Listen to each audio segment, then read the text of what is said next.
আজ সোমবার ঢাকার আদালত ভবনের নিচতলায় দাঁড়িয়ে সাংবাদিকদের সঙ্গে কথা বলেন তিনি। ঢালিউড তারকা পরিমনি আবার আলোচনার কেন্দ্রবিন্দুতে, তবে সিনেমা কিংবা ওয়েব সিরিজ মুক্তির কারণে নয়।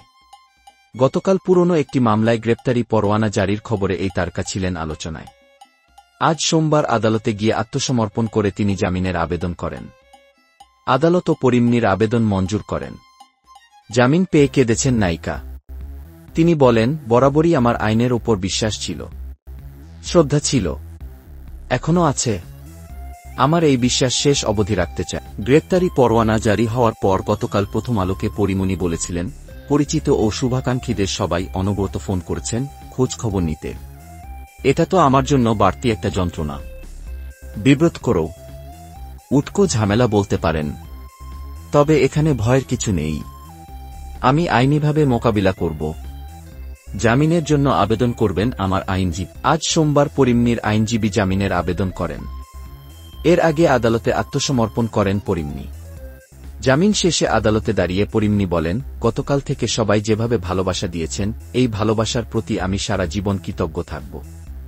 আমি গর্বিত যে এত ভালোবাসা পেয়েছি।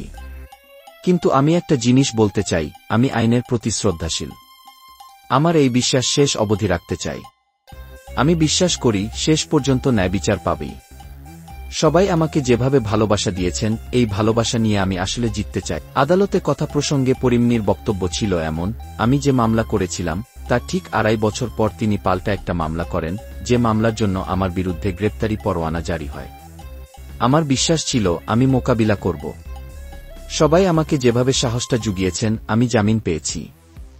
সবার ভালোবাসা পাচ্ছি। সবার এই ভালোবাসা পেয়ে আমি বাড়ি ফিরছি। চূড়ান্ত জয় নিয়েও যেন আমি বাড়ি ফিরতে পারি। আমার জন্য দোয়া করবেন। শেষে পরিমনি বলেন, আমার বিরুদ্ধে পাল্টা মামলা করা হয়েছে আমাকে দমানোর জন্য। এর বাইরে আর তো কিছুই দেখছি না। এখন এই মামলা বিচারাধীন। আমার বিশ্বাস সঠিক বিচার পাব, ন্যায় বিচার পাব।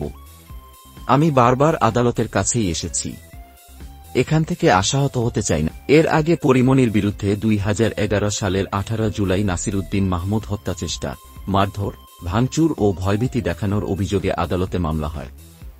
2021 সালের 4 আগস্ট পরিমনির বনানীর বাসায় অভিযান চালানোর পরে তাকে বিদেশি মদসহ গ্রেপ্তার দেখানো হয়।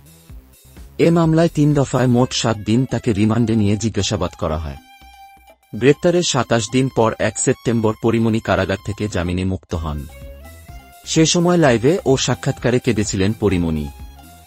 সংসার জীবনেও একাধিকবার নানা ইস্যুতে আবেগ আপ্লুত